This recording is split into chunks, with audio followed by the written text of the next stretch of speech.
আসসালামু আলাইকুম বন্ধুরা। ঢাকা শহরে 24 বছর ধরে থাকতেছি, কিন্তু এত সুন্দর একটা গ্রাম আছে ঢাকার ভিতরে, ঢাকার রাজধানী ফার্মগেট এলাকায়। আমি কখনোই এইখানে যাইনি। দেখেন, দেশি বেল হয়ে ভরে আছে গাছগুলিতে। অনেক অনেক বছর পরে আমি দেশি বেল দেখলাম। আবার বাঁধাকপি, মানে এমন কোনো সবজি নাই যে এইখানে তারা লাগায় নাই। সবজি থেকে শুরু করে ফল ফুড সব কিছুই আছে এইখানে। আমরা ফার্মগেট আসলাম, এখানে গির্জায় ঝাড়ু কেনার জন্য আসছি, ঝাড়ু আর শিকা কেনার জন্য বিশেষ করে। তো ওনারা লাঞ্চে গেছে, আমরা 3টার দিকে গেছি, 4টার আগে নাকি আসে না। তো পুরো এলাকাটা আমি আর আমার এক ভাবি ঘুরে ঘুরে দেখলাম। এত সুন্দর, আর মানে ওইখান থেকে আসতে ইচ্ছা করতেছিল না, এত সুন্দর এলাকাটা।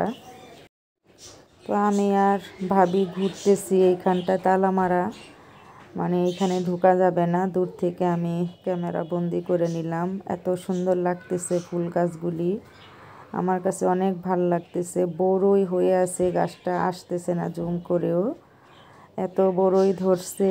আর দেখেন কত সুন্দর, একটা ফুল একটা কলি, অনেক ভালো লাগছে গাছগুলিতে। এই গাছটা কে কে চেনেন? আমাদের এইখানে ভেন্না গাছ বলে। তো ভেন্নার কিন্তু তেলও হয় এটার বিচির থেকে। তো ভেন্না গাছটা অনেক দিন পরে, শহরের বুকে বুঝেন একটা গাছ দেখলে অনেক ভালো লাগে গ্রামের। আর এইখানে তাদের গির্জার একটা ওনাদের দিয়ে রাখছে। তো এত ভালো লাগতেছে, দেখেন কত জায়গা পুরা ফাঁকা।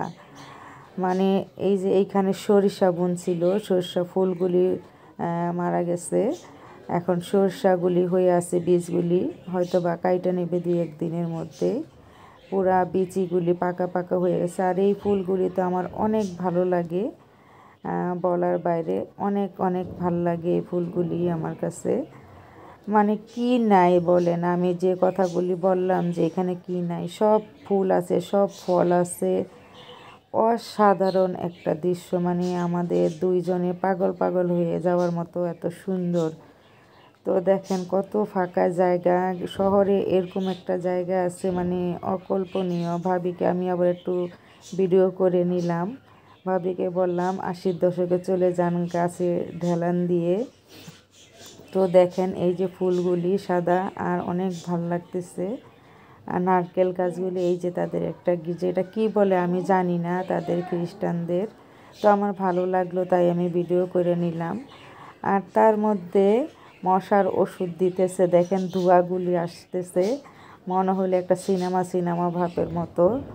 তো সিনেমায় যেমন ধোঁয়া এরকম উঠতে থাকে আর নায়িকারা গান গায়, আর আমাদের দুইজনের ওরকম মনে হইতেছিল। তো আমরা তো ভিডিও করতেছিলাম, ওই মধ্যেই চলে আসতে। যাই হোক, আমরা এখন চলে যেতেছি বাসার দিকে। তো সবাই ভালো থাকেন, আজকের মতো বিদায় নেই। আমাদের ভিডিওগুলি যদি ভালো লেগে থাকে আমাদের পাশে থাকবেন। সবাই ভালো থাকেন, আল্লাহ হাফেজ।